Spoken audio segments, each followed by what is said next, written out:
Hi, welcome to my channel. So today, in today's lecture, I'd like to cover the various and many aliases of Lucifer that has been hidden in the scriptures by the wicked scribes in the world of Christianity. And you got to ask yourself, if these men that have translated the Bible over the centuries, if they're hiding Lucifer's name, why would they hide it if they were men, true men of the Most High? So you got to wonder. But there's a reason for it, and the reason is because that's who they serve. So we're going to cover it because these are things that are not being taught in the church, and there's a reason for it because they don't want you to know the real history of the scriptures that they have hidden, okay, because it exposes them, okay, and all of their wickedness. So let's get started, and let's start with the book of Leviticus chapter 16 verse 8. So one of the aliases that have been used, excuse me one minute, I got to get rid of this here. Okay, so sorry about that. So one of the aliases that has been used, one of the many, is, and this is something that again isn't covered in the Christian churches, is the name Azazel. And it's actually mentioned in the book of Leviticus chapter 16 verse 8. It says in the King James Version, "And Aaron shall cast lots upon the two goats, one for the Most High, and the other lot for the scapegoat." Okay? Now, in order to understand what has been hidden, again, as I mentioned in one of my previous lectures, you really got to understand the Aramaic language. That's very important, because that's going to open up a whole new world of understanding and meaning,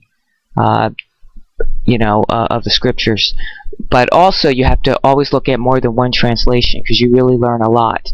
And so, for example, if we look at the common Jewish Bible version of that same verse, it says, "Then Aaron is to cast lots for the two goats, one for Adonai and the other for Azazel." So, in other words, the scapegoat has been replaced in a lot of the English translations, but the actual name for the scapegoat is Azazel. So if you actually scroll down in this particular version, it says, this is interesting, "And he will throw lots for the two goats. One will be for the Most High, and the other for the goat that removes sin." Now that's a very curious verse, the goat that removes sin.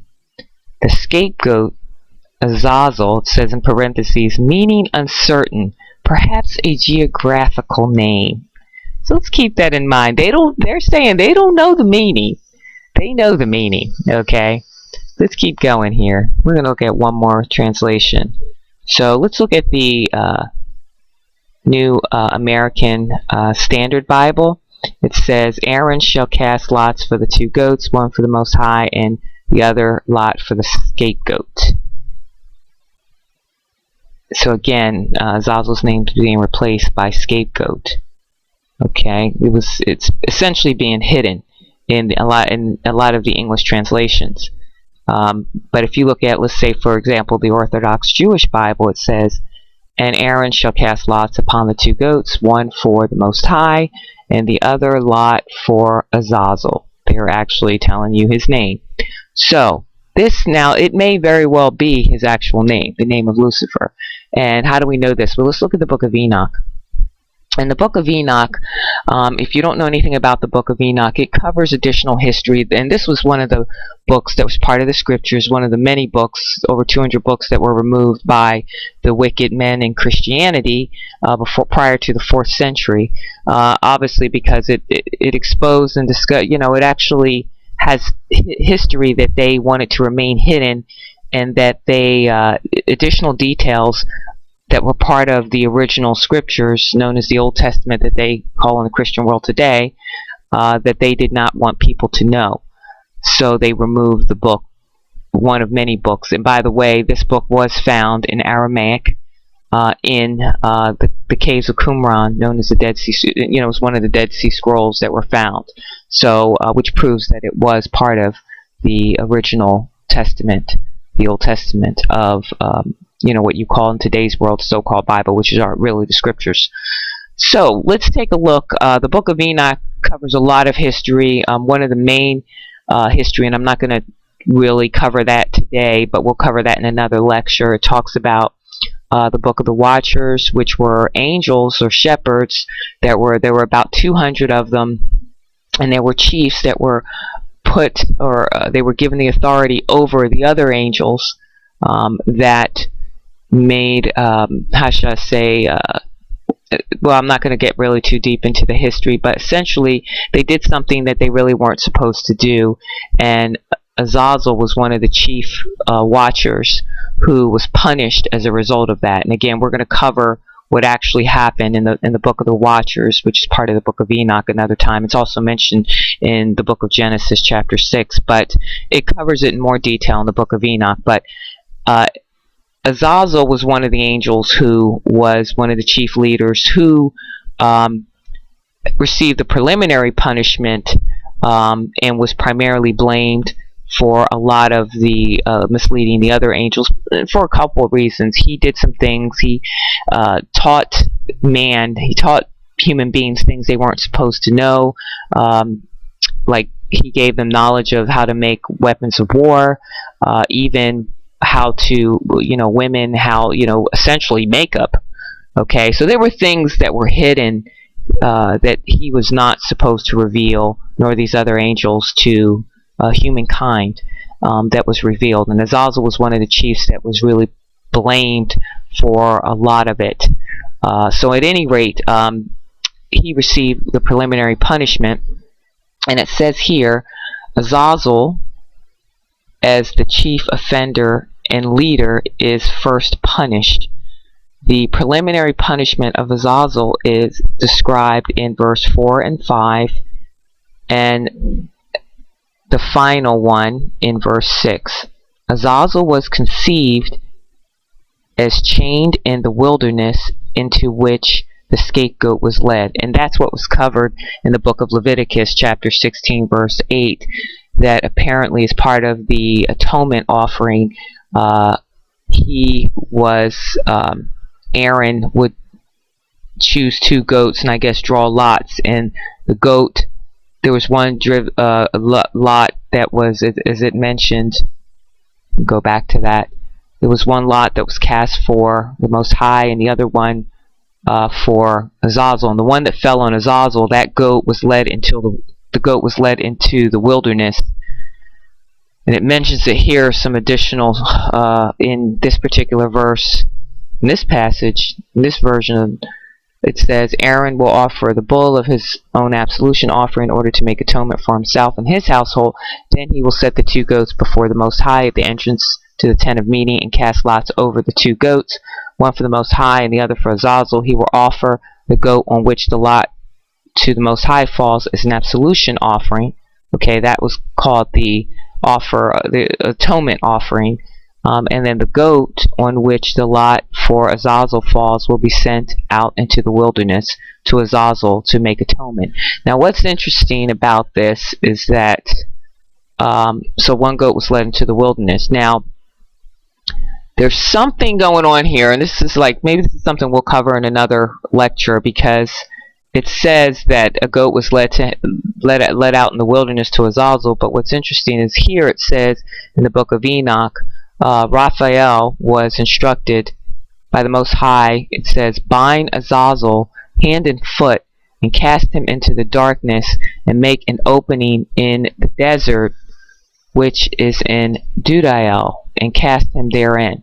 So in other words, he was supposed to be imprisoned, okay, but according to that verse, he wasn't in prison, but he was chained in the he was chained and left in the wilderness. So it says Azazel was conceived as chained in the wilderness into which the scapegoat was led. And that's what we're talking about in terms of the atonement offering, where a goat was led to Azazel.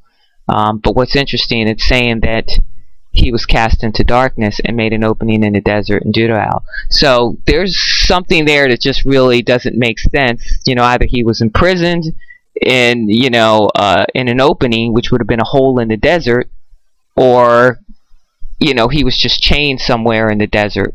So I think the wicked scribes are hiding something here, and we're going to get into that a little bit later to get to the truth of the matter. But it's very interesting that the main thing to understand is that may be his actual name. There's also another name that they use in the in Jewish literature for him, which is I think in the Talmud they call him also Samael. So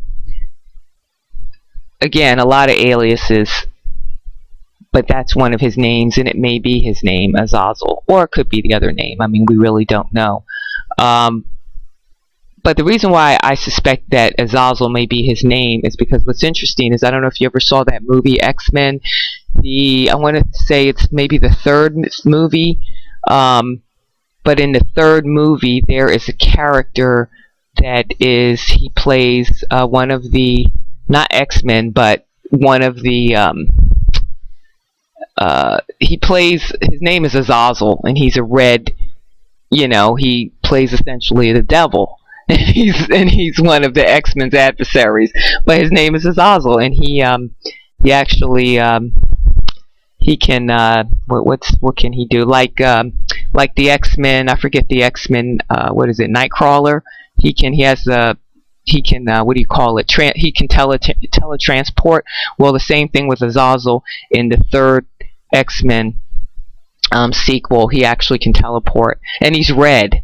Okay, so that may be his name, because it's interesting that Hollywood uses that name.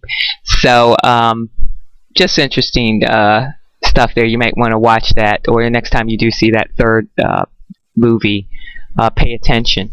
Now, so some of the other aliases they use includes, let's talk about it, Dawn. You will find that that's another name they use for Lucifer that they tend to hide in the scriptures. So for example, I think we covered this also in a previous lecture, Genesis chapter 32 verse 24, when I was referring to the angel, who was the angel that Jacob was wrestling.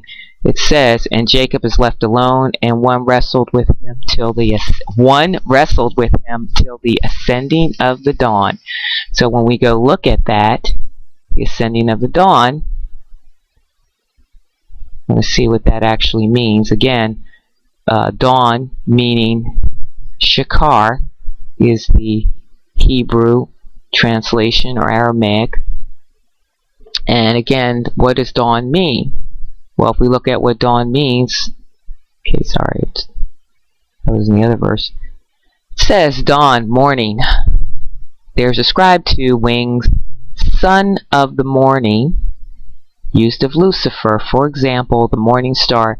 So they know he's also known as the morning star. Okay? And to make a long story short, the reason why they call him the morning star is because when he was an angel, he would lead the morning chorus at dawn with the angels. Okay?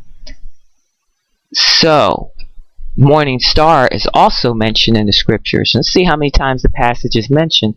Looks like it's mentioned, well, in the New American Standard Bible, it's mentioned about 4 times. In the KJV, I think it's only mentioned twice, but in this particular version, it's mentioned 4 times. Now, here's what's really interesting. It says in Revelation, it's mentioned a couple times in Revelation chapter 2, verse 28, and I will give him the morning star. Okay, now that's really interesting. You'd have to look at the whole context of that verse. And you know what? Why don't we just do that? Let's do that right now. So if we go up here, go to Revelation, what was that, 12:6. Let's go further back here. I gotta find it. Okay, 12:28. Let's look at so we can see it in its full context. Let's go 12:26. Go a little bit further back. Oh, okay. So hold on, it's not giving me the passage. Hold on, I gotta probably type in the whole word. So if we type in the whole word, look at that, and it doesn't want to give me the whole verse, but that's okay. We'll just do it the manual way here. Let's go chapter 2.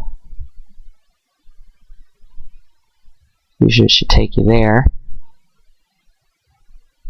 And we'll go down to verse 26 so we can see it in its entire context. The verse says, "To the victor who keeps my ways until the end, I will give authority over the nations," that is Gentiles. "He will rule them with an iron rod, like clay vessels will they be smashed, just as I received authority from my Father, and to him I will give the morning star." Okay, so that's interesting. So let's also look at the context of the other one. Now, the other verses mentioned in is 22:16, where it says, Jesus has, he's saying, "I, Jesus, have sent my angel to testify to you these things for the churches." And then he says that he's the root and the descendant of David, the bright morning star. Now that is very curious right there, very strange, because if the morning star is referred to as Lucifer, which it clearly states, and then how do we know that it's talking about Lucifer as the morning star? If you look in Isaiah 14:12, it says right here, how you have fallen from heaven, O star of the morning, son of the dawn. There it is, dawn again. You have been cut down to earth, you who have weakened the nations. Weakened, it was probably not the word, it was probably corrupted the nations. But that is a lecture for another day. But again, it is referring to the morning star. Okay, son of the dawn. So as you can see, if he is the morning star, he is known as the morning star, why would that name be mentioned in Revelation 22:16 as Jesus? Okay, Jesus, that he's saying that he is the bright morning star. That just doesn't add up. But we're going to get to the truth of the matter and cover that in another lecture to help you understand why that is mentioned. Okay, because that really doesn't quite... If Jesus is who they claim is the Messiah, okay, if he is really the son of David, he can't be the morning star. That doesn't make any sense, right? Unless Jesus is not really the son of David. You understand? So, but we'll cover that in another lesson. But that's very curious. But it helps you to understand a lot of what has been hidden, because they didn't think that people would really understand or even take the time to really study and do the research to understand what has been hidden, the truth of what they have concealed. Okay? But that's pretty much the that's the gist of it, and that's pretty much it for the lesson today. And we're going to dig a little deeper, so sit tight, and thanks for tuning in, and may the Most High bless.